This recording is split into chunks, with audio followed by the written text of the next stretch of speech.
And we're live, ladies and gentlemen. You are tuning in to the I Love Your Money podcast. And I am super excited for my guest today. Any of you that know me know how skeptical I am of the stock market, of crypto, of anything that seems to have emotions tied to the value of it. Now, I've had arguments with people and they say, Ericka, gold has emotions tied to it too. It's only because we say gold. Yeah, I get it. But gold is also used in technology and it's a conductor and it actually does have legitimate value.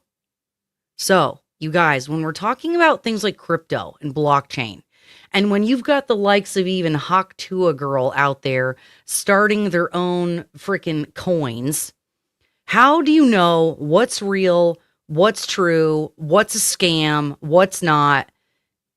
Is Bitcoin worth it? I have all of these questions, and so I have a client who said, "I know exactly who you got to talk to. You got to talk to Marcus Carey. He's a hacker. He knows everything about crypto." And he's probably just as skeptical as you are. So, without any further ado, Marcus, thank you for coming in and joining me this afternoon. Hey, thanks for having me. I'm looking forward to this conversation. So what was it? Bitcoin, I heard the last time it's up to like $105,000 a coin now or something like that. Yeah, yeah, it's going crazy right now. The election has made crypto go bonkers. Ooh, Elon Musk has to say one word and then it's all over from there. But, if Bitcoin, if this is supposed to be the dollar, right? The new replacement for the dollar, the new fiat currency, if it can change that quickly, if it can rise and fall in value based on emotions and elections and things like that, is it really any better than the dollar? So I mean, if you're asking me that, I don't think it's any better than a dollar for sure. I think the Right? dollar's better than it because the thing is the dollar in our country, lucky right now, our country's doing pretty dang good, and it's backed by the U.S. military. So and that's the I main love it. reason why any currency is good. Isn't that interesting? Not because of, right? Because we went off the gold standard back in the Nixon era. Was it Nixon, right? Took us off the gold standard, or was it before him? Dang, I Woodrow forgot. Wilson. Oh, I gotta know, I you think that guys. was FDR, I maybe. was gonna say I know it was Yeah. around that time. It was early in the 1900s. We went off the gold standard, I think it was and after the Great Depression. so I think it's interesting that you say the dollar is backed by the military, right? Yes. Not Yep. anything else. Can you say, That's it. because we That's it. say, Ben and I say all the time that, the government has a monopoly on force. And people Mhm. don't really understand what we mean when we say that. So can you say a little bit more about what you mean by what the dollar is backed by? Yeah, so we talk and I'm, I come from a cybersecurity background, and we talk about cyber war and all this other stuff that could be like, cyber war, cryptocurrency, all Mm. those different things. And basically my buddy has this saying, he says bits don't hold ground, right? So none of this electronic stuff actually can fight and win a war, right? Mm. Yeah. And so at the end of the day, the US government could say, "Hey, it's illegal, cryptocurrency is illegal," right? Mm. Because it actually it doesn't benefit the government so much as people would think. I think that Right. what you're going to see here is that we have a lot of tech people was going for, was definitely backing Trump and the Republicans this last election. And what you see here is that most of those people have they actually own a lot of crypto. And so and so So they have a what you vested see interest, is what you're 100%, saying? Yeah. 100%. And then what happens is it's always the little man that holds the bag.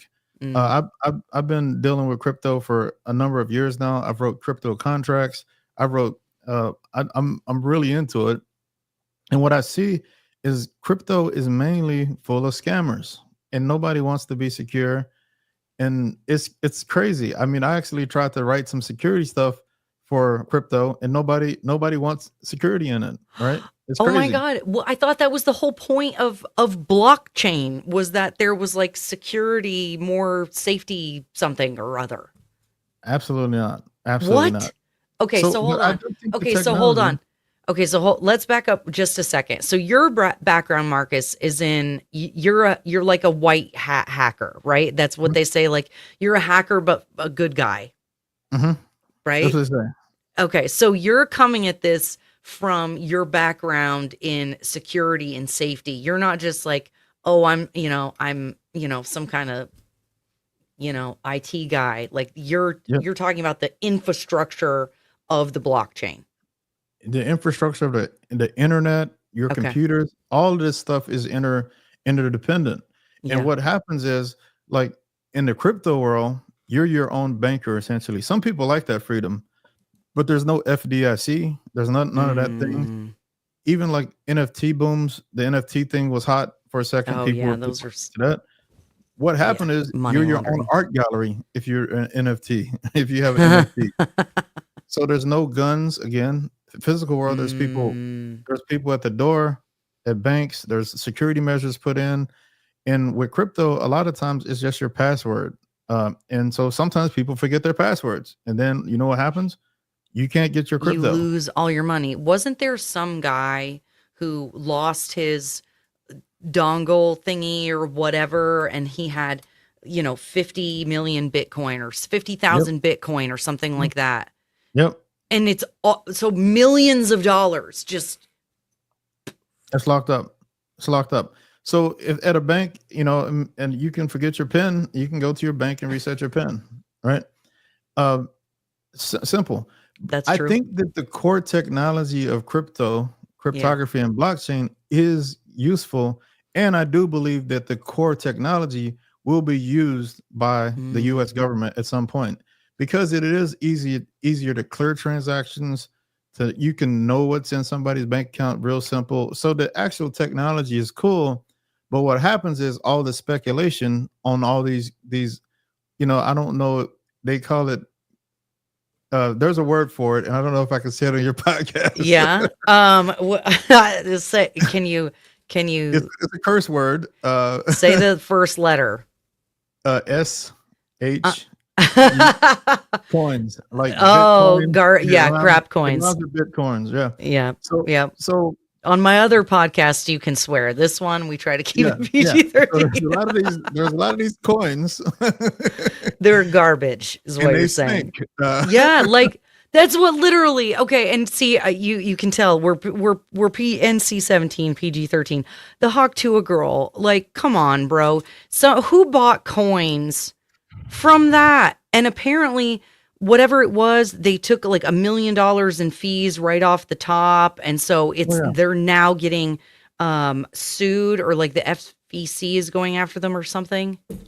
It's all predatory, and you have is a there's these people talk about backroom deals. How these all Yeah, these ICOs and whatever you want to call them. In ICO stands for initial coin offering. thank you. Typically, Yep. there's a lot of people that have money. They have Bitcoin. They have Ethereum. They have whatever the chain it's on. They're core people that meet in these back rooms. They pump these things, promote them, create this Mm, scarcity, create all that stuff, and then as mm, soon as the layman buys in, they it's a pump and dump they scheme. dump Most it. of these coins are totally Oh, pump and dump, no doubt about it. wow. And that's what I think that's what it looks like, with some of the ones that I'm seeing. And so that just makes me even more skeptical and critical of all this stuff, because I mean, you have no idea what you're buying unless you really know the people in the business, like unless you personally know the person who is doing the coin. Like, okay, well let me back up, Marcus. Do you have any investments in any kind of Bitcoin or cryptocurrency? No, I don't. I Okay. got into it when the NFT thing was booming. I got interested in it. I tried to create some security stuff around NFTs and stuff to keep stuff safe. Okay, so let's get So back to that, which you brought up earlier. So you created something to make it more secure. Tell us about what that was. yeah, so basically everybody has a Bitcoin wallet. I mean, Right. everybody that has deal in crypto, they have some kind of address, whether it be Ethereum or Solana or Bitcoin. There's an address. Well, Yeah. there's known bad actors that are bad guys that are out there. So I created a mechanism to try to block the bad guys, so you wouldn't do any transactions with them, right? Oh, And okay. I thought that that would have some traction, but there's no people don't care about the bad guys. I think people What? care mostly about making money, Uh, and so and if so your circumstance doesn't make them more money, that's basically just a cost on the bottom line rather than increasing the value in their eyes. you got to deal with the bad guys because the bad boys are always the first money in. Is what I Mm, learned. The people that are scamming, they're the first money in. But okay. even if Oh, if wow. you're early, if you catch these deals early, you Yeah. can actually make some money. But it's worse than day trading though, right? It's, I mean, you know, a lot of people try Yeah. to day trade and all this Oh, stuff, yeah. and Oh, it's yeah. pure speculation. Oh It's yeah, gambling. when the pandemic happened and everybody took their stimulus check and put it in Robinhood and started messing around. Yep. Look, I am all for democratizing things like that. I think they should be available to people other than, somebody who, I don't think it should be limited to just the highfalutin, rich, whatever the crap. But also, like somebody's got to tell you, bro, when you are not, when you are out over your skis, like it literally is gambling. If you don't, that's why, what is it, Nancy Pelosi bets or something like that? Isn't there a channel that follows Nancy Pelosi's stock trades? Yeah. And because she's got insider trading. She's doing insider trading. She's got I mean, inside information. well, yeah, 100%. And this is what I learned a long time ago. And this is a business story, a McDonald's story. As McDonald's and Burger King is this is one of my favorite business stories. McDonald's puts all this money into in figuring out what best property to buy. No matter where you're at in the world, Yeah. McDonald's has a location there in the proximity. You could be in the middle of Times Square and you can see a McDonald's. Yeah. You can be in Rome. There's a McDonald's there. So they have this really awesome way to find out the best property, the best proximity. Yeah. Burger King has no such apparatus. They just find a McDonald's and they put it across the street from it. So that's their apparatus, Is right? that really a thing, or are you just That's the making that truth. up? That's the truth. McDonald's has their real estate property values is like only second to the Vatican, I believe. Oh, So wow. That is incredible. So what the point of that is you would be better looking at a Nancy Pelosi or any politician, by the way. All the Yeah. politicians are in on it. Yeah. So I don't trust any politician No. whatsoever. So yeah, you're better off looking at what they're doing in trading than going blind and trying to do it yourself. And that's what people try to do. Even on in Bitcoin and stuff, people try to follow the scammers and see what the scammers are doing, and they try to bet fast on it. Mm, But the scammers are always one step ahead, and I swear they have these back channels on Telegram and on on Discord and all that stuff. yep. And they are is a very coordinated thing to they're the first money in on all these coins. And soon as people start trading and buying them up, you're They buying get it out. from them. It's Yeah. classic pumping up. I believe even the Hawk Tour girl, I believe she was taken advantage of. I don't think I think that they scammed her. I believe it. Yeah, I think That's what a lot of these influencers, they're looking for endorsement deals, and there's all these people who are like, let me just use your name and it'll be cool. And so they just essentially say, okay, you have permission to use my name, not actually vetting the companies that they're accepting these sponsorships from or whatever. 100%. And what sucks at the end of the day is this the people that fall victim to it. I Yeah. mean, I and that's what's unfair. Is it's unfair that you might not know nothing about it, but you hear everybody's making a lot of money on it. And again, it's like if you did this with stock, you would hit every once in a while, but more than Mm, likely you're going to lose. yeah. So then what do you have any different kind of opinion about, like, to me, the fact that Bitcoin is publicly traded makes zero sense to me. I don't get that at all.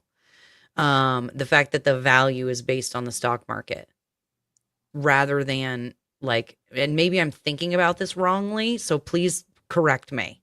But to me, the value of a Bitcoin shouldn't be based on people's feelings.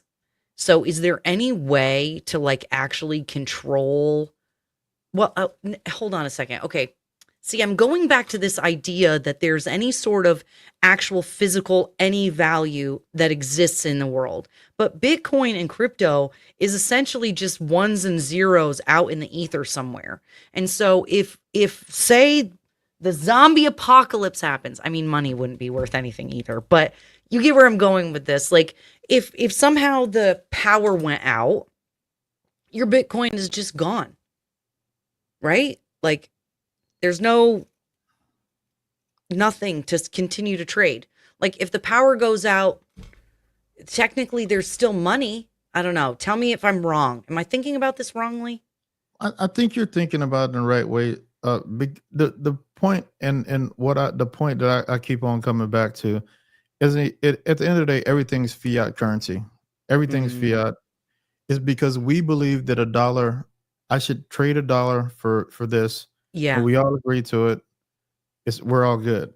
The minute where people stop believing something's valuable is when it tanks, right? It really is. I mean, and I think that's why some of us have such a hard time about this, is because it really is all just belief, faith in something. It's kind of like a social contract, right? Yeah. And basically, what's the value? What is the value? I mean, so if I'm selling an item, right? Yeah. I'm selling one of my masks back here. Yeah. The value is the price that I'm willing to pay. And the only thing we can see on Bitcoin right now that is hot, is trendy, is that people are gonna the price is what people are willing to pay right now. But it has no utility except for as a commodity right now. It's only a commodity. There's rarely, you can't, back in the day you could buy a pizza. It was somebody that accepted Bitcoin for pizza or something like that. Yeah. And every once in a while you'll find some place that accept Bitcoin, but it's purely speculation and it's not really. It's I mean, currency. Yeah, there are stable coins though. There's stable coins. A stable coin is backed by a dollar. So basically, if you hear the term stable coin, there's like, that coin, and this is purely on like Ethereum or something like that. Yeah. There's some on Solana where the value, the person who issues the coin supposed to have a 1-to-1 reserve. It's kind of like the gold standard. But if you hear somebody say stable coin, what stable coin means is they have a dollar per every token on the chain. Okay. And I think there's, what is it? There's one that's backed by gold. There's or something. Supposedly. But here's the deal, as you said, there's no regulation. And how do you know that the person actually is saying that they have it? This is what happened with Sam Baker-Friedman? Yeah, Sam Bankman-Fried, FTX. Yep. Yeah. So he was supposed to have stable coins, and the Chinese guy, what is it? Yep. Man, I mean the names are slipping right now. He said, "No, I got you." He said they had stable coins, but you're just believing somebody's word. That's why I was like, unless you go down and you go, show me the gold, how do you know if it really is? You don't. And so I don't know. I was hoping to feel better from our conversation, but I feel like okay, so let me ask you this. I shouldn't say better. Let me rephrase that. I keep wanting to like be into crypto because everybody's into crypto. And so I feel like I should like embrace it, but it's so just, my accountant brain, I'm very like, I am built to be risk averse. My job is risk mitigation, literally. And so when I see this stuff, I go, ugh, red flags, red flags, red flags. So now, speaking of red flags, I also don't really like the idea of the government moving to blockchain, because to me, that also means more, their ability to, spy on what I'm spending my money on. Yep. So I think what blockchain will be used for is bank-to-bank transactions, right? Okay. Say more about that. That's where I believe it. And that's where it could actually come in handy, because you know how it takes like a couple of days to clear a check or something like that. Super annoying. Yeah. Yeah, so Bitcoin, or not Bitcoin, I'm talking about, basically it's called distributed ledger technology. Mm, That technology can be used to instantly clear stuff. Like right now, what they have to do is, I just had somebody send $1 to my account to see if it was real. I mean, yeah. if the transaction went through. Right. With Yeah. with Those distributed ledger verify technology, things. Yeah. a lot of that stuff you don't need. So there's a lot of different applications where the actual technology can actually work out and be good. Um, and another thing that's funny about but all these currencies is, people think that they're anonymous. It's not anonymous. It's pseudo anonymous. You think you're anonymous, but you can get tracked easy. Yeah. It's easy to track people. Really? I Oh, thought in 100%. now, is it just that they keep it private and so that's how it's anonymous? Or is it like what is okay, how is it not anonymous? It's because, like, there's different kind of techniques that you can always do. You can do research on. As soon as you touch the internet, you can Yeah. be tracked once. And so as Yeah. soon as you start doing transactions, and people see what your wallet is online, there's somebody seeing you make those transactions. Um, Mm, and even like on Ethereum, people have names associated with the name. It's okay. just so many ways to track it. You can be anonymous for a little bit, but because the ledger is public on Bitcoin, the ledger is public on Ethereum, it's a public ledger. So Yeah. people can see it, and eventually they will catch up with you. Even like people say, "Oh, the government doesn't know," but eventually, soon, like, they're going to find out eventually, because you're going to have to withdraw the money. You're going to have to touch it, right? Well, and that's, it's the it's also interesting to me because the government is already spying on us and people don't really realize that. I know this as an accountant because I get the emails from, the PayPals of the world and the Venmos that say account transactions over $600 will be reported to the blah blah blah blah blah, and people don't know that that's happening. I think I mentioned before I ran for Congress in 2022, and now and because I was a politically exposed person, I had to give the government permission to spy on all of my bank accounts. And so they're already doing a lot of this. And and this is my favorite. I'm a big constitutionalist or whatever, I guess, strong supporter of the Second Amendment. And I was having a conversation with somebody. I said, there is already a de facto gun registry. And they were like, what are you talking about? And I said, with your credit card. How did you buy your gun? The government knows that you made a purchase from whomever the heck, whatever manufacturer it is, whatever ammo place, whatever. They know because your credit card company knows. And Yep. so and they make categories, like when you get at the end of the year, you can say, "Oh, what are my charges? I want to see what my charges are based on the category." Guess what there's a category for? So, like I feel like And they're going to let's say, get yeah. you. Like if And the government wants to get you, they're going to get you no matter what. Yep. Yep. I agree. I mean, unless you're spending cash, it's not traceable. So cash is like, cash money is the only thing from a privacy perspective is that you can count on. Like all this Yeah. cryptocurrency, people think they're being anonymous. They're delusional. Oh, you're breaking all of the false beliefs down, Marcus. Okay, I feel like what else should I ask you? Like, okay, so basically I was right. Don't invest in crypto. Invest in real stuff that actually has value. I'm not saying you said that, but that's what I'm saying. Well, I Um, agree with that. So one of my favorite books on this subject, I don't know, I would like to ask you. I yeah. love this book called The Psychology of Money. You like that book? Oh, I don't know this book. Oh man, it is How do really I good. not know this book? The Psychology of Money. Okay, I'm gonna look it up. Oh, look at I put three letters and it comes right up in Google. Are you listening, Google? Okay, by Morgan Housel? Housel? That How do you book say is that? amazing. That book's amazing. Okay. So say more I about that. think that the crypto thing is you see the big number. It used to be pennies. Yeah. That book is the most amazing book that most people need to check that book out. It Okay. basically talks about long-term savings. It talks about, IRAs. It talks about Vanguard accounts, and it talks about stuff that is actually going to get you there over time. I think with cryptocurrency, a lot of people think that, they saw something, somebody invested in this when it was pennies. Now it's worth Mm, $100,000 or whatever, and they get all excited and think it's yeah. a get rich quick theme. And like the old adage is, if something's too good to be true, it probably is. Yeah. Well, and um, also if you're hearing about it, it's too late.